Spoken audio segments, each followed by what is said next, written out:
Assalamualaikum warahmatullahi wabarakatuh. Selamat pagi pemirsa sekalian. Kembali SPN Channel menjumpai pemirsa untuk berbagi pengetahuan seputar dunia sains. Para pemirsa sekalian, pada kesempatan pagi hari ini kita akan mendiskusikan tentang listrik statis bagian 3. Melanjutkan materi listrik statis sebelumnya, pada saat ini kita khusus akan membahas tentang medan listrik. Para pemirsa sekalian, materi kita dibagi menjadi dua bagian, yaitu tujuan dan yang kedua medan listrik. Pemirsa sekalian, tujuan dari penayangan materi kali ini adalah setelah pemirsa mengikuti materi listrik statis bagian 3, pemirsa diharapkan dapat memahami sifat medan listrik pada benda bermuatan. Yang kedua, pemirsa dapat menghitung besarnya medan listrik. Pemirsa sekalian, medan listrik pada suatu benda adalah ruangan di sekitar benda bermuatan yang dapat mempengaruhi muatan benda lain yang ada di sekitarnya.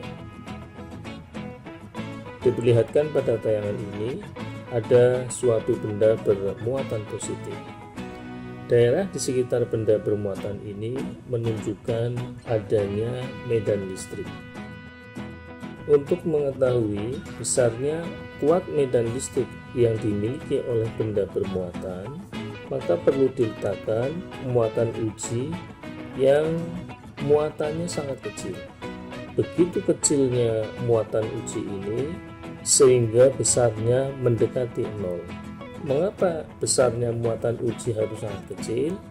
Tujuannya adalah untuk mengukur bahwa kuat medan listrik yang ada di wilayah tersebut betul-betul berasal dari satu muatan yang sedang kita uji. Di sini diperlihatkan ada 4 muatan yang diletakkan di sekitar benda bermuatan positif yang berwarna merah ini. Ada muatan uji bermuatan positif yang berwarna hijau, kemudian muatan positif berwarna ungu, muatan negatif berwarna biru, dan muatan negatif berwarna putih. Melihat posisi 4 muatan uji yang berada di sekitar muatan positif ini, maka hanya 3 muatan yang dapat dipengaruhi oleh medan listrik dari benda bermuatan positif yang berwarna merah. Pengaruh yang dialami oleh muatan uji sekitar benda merah yang bermuatan positif adalah berupa gaya tolak menolak atau gaya tarik sesuai dengan jenis muatan uji yang ada di sekitar benda. Di sini nampak muatan negatif berwarna biru tertarik mendekati muatan berwarna merah, kemudian muatan ungu akan tertolak menjauhi benda bermuatan merah, kemudian muatan yang berwarna hijau juga tertolak karena muatannya sejenis.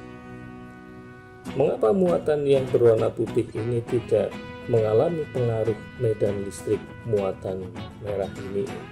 Hal tersebut terjadi karena benda bermuatan negatif yang putih ini posisinya berada di luar medan listrik. Begitu juga ketika benda bermuatan positif ungu dan hijau ini berada di luar medan listrik, maka muatan uji tersebut juga sudah berhenti, tidak bergerak menjauh karena sudah tidak mengalami pengaruh medan listrik yang dimiliki oleh benda merah yang bermuatan positif ini.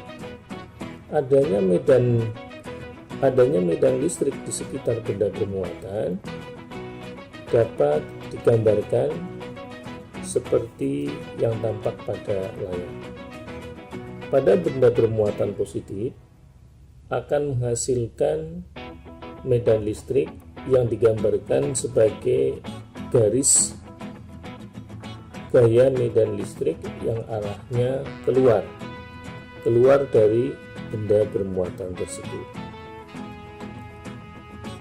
Sebaliknya pada benda bermuatan negatif, maka medan listrik yang dihasilkan digambarkan sebagai garis gaya medan listrik yang arahnya masuk ke dalam benda bermuatan. Bisa dilihat garis gaya medan listrik dua muatan yang berbeda. Kalau muatan positif arah garis gayanya keluar, muatan negatif arah garis gayanya masuk ke benda bermuatan. Apabila benda bermuatan positif dan negatif berdekatan, maka garis gaya medan listriknya bisa digambarkan seperti gambar berikut ini. Dari benda bermuatan positif, garis gayanya masuk ke benda bermuatan negatif. Para pemirsa sekalian, besarnya pengaruh yang dialami oleh muatan uji sangat dipengaruhi oleh jarak muatan uji terhadap benda bermuatan yang mengeluarkan kuat medan listrik. Di sini muatan uji yang berwarna biru memiliki jarak R1, kemudian muatan uji yang berwarna ungu memiliki jarak R2, dan muatan uji yang berwarna hijau memiliki jarak R3. Sehingga setiap muatan uji ini akan mengalami kuat medan listrik yang berbeda-beda. Karena kuat medan listrik didefinisikan sebagai besarnya gaya listrik, dalam hal ini adalah gaya kolom, yang bekerja pada satu satuan muatan uji. Maka besarnya kuat medan listrik pada tempat muatan uji tersebut berada dapat dituliskan sebagai E sama dengan F per Q0.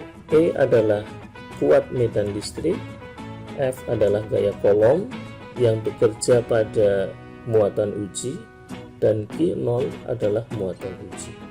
E dalam satuan Newton per kolom, F dalam satuan Newton, dan Q0 dalam satuan kolom. Para pemirsa sekalian, karena E sama dengan F dibagi Q0, maka konstanta dikali besarnya muatan yang sedang kita uji dikali muatan uji dibagi jarak antara kedua muatan dikuadratkan dibagi muatan uji, sehingga besarnya kuat medan listrik dapat dirumuskan sebagai E sama dengan konstanta dikali besarnya muatan yang mengeluarkan kuat medan listrik dibagi jarak muatan uji dengan muatan yang sedang kita uji dikuadratkan.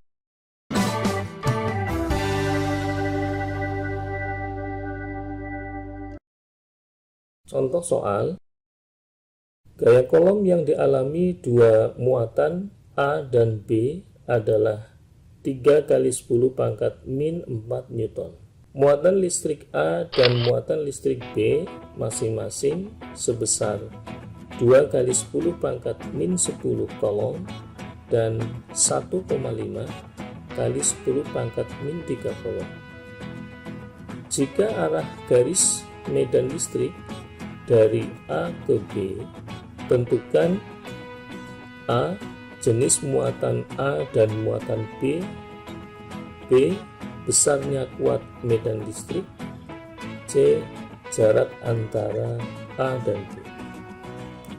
Pertama yang harus kita lakukan adalah merinci variabel-variabel yang diketahui dari soal tersebut. Di sana yang diketahui pertama adalah gaya kolom yang bekerja antara muatan penguji dengan muatan yang sedang kita hitung kuat medan listriknya. Kemudian muatan A nilainya 2 kali 10 pangkat min 10 kolom. Muatan B sama dengan 1,5 kali 10 pangkat min 3 kolom. Antara muatan A dan muatan B, pertama kita harus tentukan dulu manakah muatan pengujinya dan manakah muatan yang sedang kita uji atau kita hitung kuat medan listrik. Dengan melihat besar muatan di antara dua benda tersebut, maka muatan pengujinya adalah muatan A karena nilainya jauh lebih kecil dibandingkan dengan muatan B. Kemudian konstantanya 9 kali 10 pangkat 9 Newton meter kuadrat per kolom kuadrat. Yang ditanyakan jenis muatan A dan B, kemudian kuat medan listrik, dan jarak antara muatan A dan muatan B. Dengan melihat arah garis gaya medan listriknya, maka muatan A adalah muatan positif, sedangkan muatan B adalah muatan negatif. Karena garis gaya medan listrik bergerak dari A ke B. Artinya garis gayanya keluar dari muatan A dan masuk di muatan B. Kemudian besarnya kuat medan listrik, karena di sana sudah diketahui gaya kolom antara keduanya, maka kita menggunakan persamaan matematik yang ini. Besarnya gaya kolom antara keduanya adalah 3 kali 10 pangkat min 4 Newton dibagi muatan pengujinya 2 kali 10 pangkat min 10 kolom. 3/2 adalah 1/2. 10 pangkat min 4 dibagi 10 pangkat min 10, hasilnya 10 pangkat 6.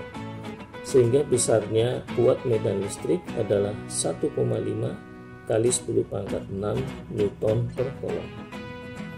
Kemudian jarak antara muatan A dan muatan B dapat dihitung dengan persamaan matematik ini, bahwa E adalah konstanta dikali muatan yang sedang kita uji dibagi jarak antara muatan penguji dan muatan yang sedang kita uji. Maka R kuadrat sama dengan konstanta dikali muatan dibagi besarnya kuat medan listrik. Maka kita masukkan angka-angkanya. 9 kali 10 pangkat 9 ini adalah konstantanya. 1,5 kali 10 pangkat min 3 ini adalah besarnya muatan yang sedang kita uji, dalam hal ini adalah muatan benda B. Sedangkan 1,5 kali 10 pangkat 6 adalah kuat medan listrik yang baru saja kita temukan di hitungan sebelumnya. Kalau ini kita hitung, maka 1,5 dengan 1,5 ini akan saling menghilangkan. 10 pangkat 9 dikali 10 pangkat min 3 hasilnya 10 pangkat 6. Maka 10 pangkat 6 dibagi 10 pangkat 6 hasilnya 1. Sehingga R kuadrat nilainya sama dengan 9. Karena R kuadrat nilainya 9, maka R sama dengan akar 9 sama dengan 3 meter. Artinya jarak antara muatan A dan muatan B adalah 3 meter. Demikianlah pemirsa pembahasan kita tentang medan listrik. Kurang lebihnya mohon maaf. Kita bertemu pada tayangan video berikutnya. Wassalamualaikum warahmatullahi wabarakatuh.